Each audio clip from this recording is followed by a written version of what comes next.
After joining Google in 2004, Sundar Pichai became the chief executive officer of Google in 2015. After the creation of Alphabet, Google's parent group, it took Sundar just 4 years to become the chief executive officer of Alphabet. Despite his meteoric rise from the populous city of Chennai in India to the height of the tech industry, Sundar has still managed to be one of the most liked CEOs in Silicon Valley.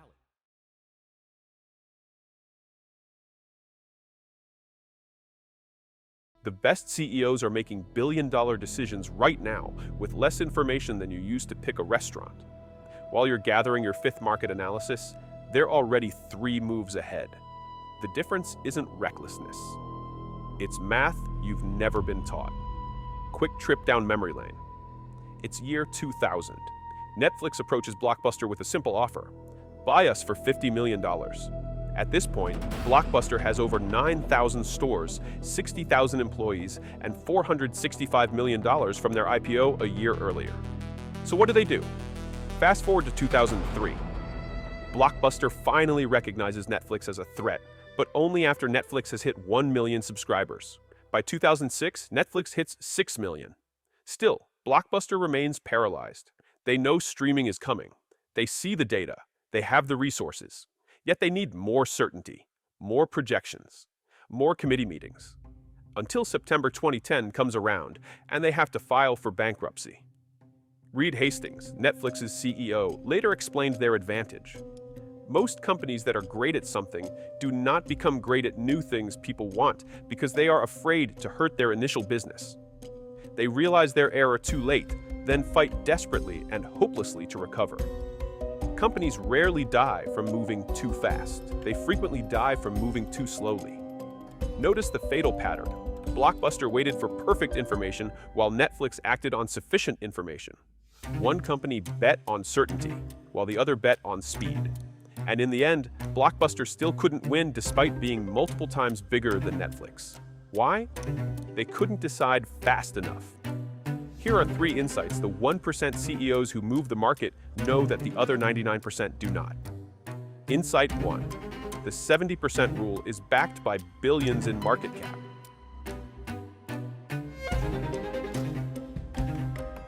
Take a look at something Jeff Bezos shared in his 2016 shareholder letter.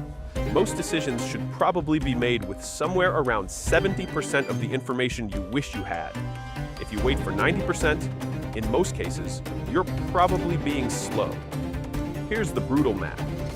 McKinsey found that decision paralysis costs the average Fortune 500 company $250 million in wasted labor annually. Not from bad decisions, from no decisions. When Amazon launched Prime in 2005, Bezos had a problem. Every spreadsheet showed disaster. Every financially savvy executive voted no. The data said it would hemorrhage cash, and the math does make sense. Unlimited free shipping when shipping costs real money isn't exactly financially productive. But Bezos went ahead anyway. The way he saw it, all good decisions require some level of instinct and risk-taking. Today, Prime anchors Amazon's entire ecosystem, over 200 million members globally. But it only exists because Bezos decided at 70% certainty instead of waiting for 90%. And this pattern holds across industries. Reed Hastings at Netflix spent 30 minutes reviewing the House of Cards decision, a $100 million bet that defined their content strategy. 30 minutes, not 30 days, not 30 hours. He had delegated the deep work, assembled sufficient information, so he moved. Insight 2. Perfect information is a trap that costs more than wrong decisions.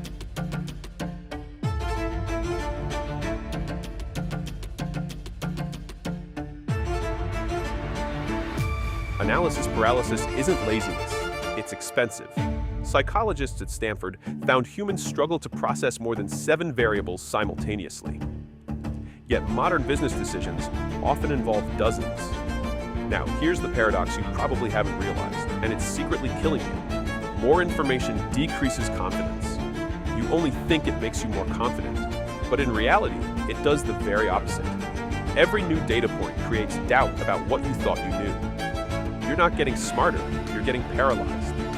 Blockbuster had this disease terminally. They knew streaming would dominate. They had customer data showing declining store traffic. They watched Netflix grow from startup to threat. But knowledge without action is just expensive trivia. They needed one more quarter of data, one more consultant report, one more committee consensus. You see the problem? It's never enough. Plus, the cost of being wrong when you move at 70% is almost always lower than the cost of being slow at 90%. Almost always. Bezos explained it this way. Either way, you need to be good at quickly recognizing and correcting bad decisions. If you're good at course correcting, being wrong may be less costly than you think, whereas being slow is going to be expensive for sure. Translation. In other words, wrong and fast beats right and slow. Write this down. You can fix a bad decision. You can't recover lost time. Insight 3. Speed creates unfair advantages that compound.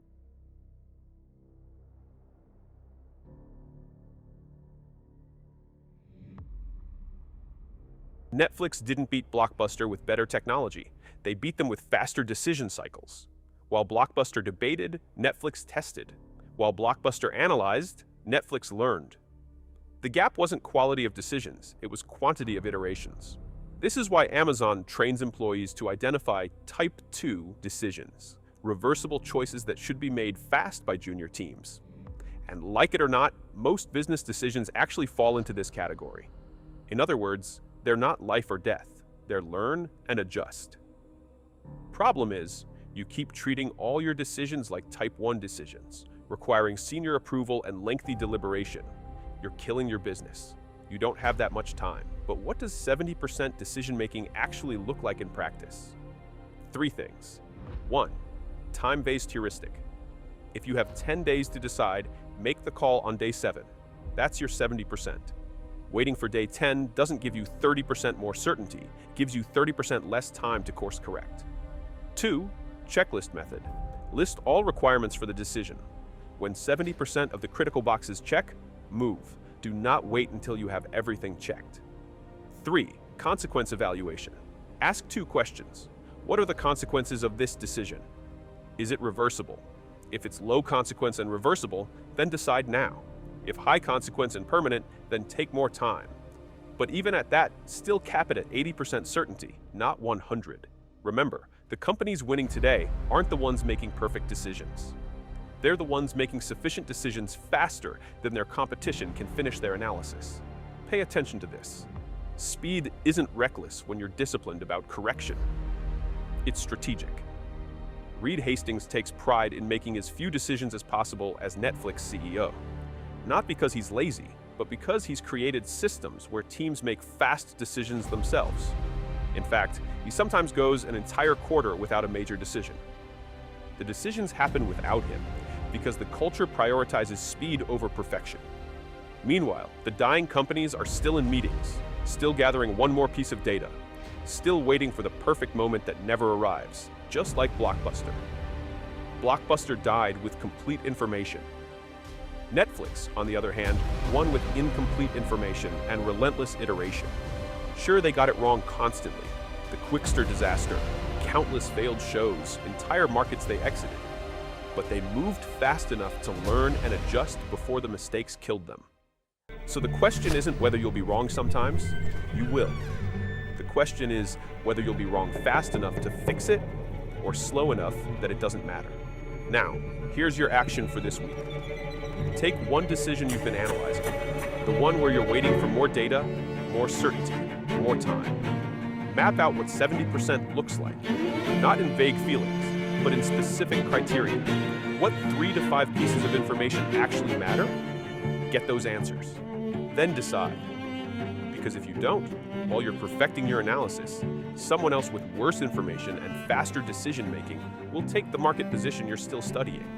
And they won't win because they're smarter. They'll win because by the time you decide, they'll already be on their second iteration. So what's your move going to be?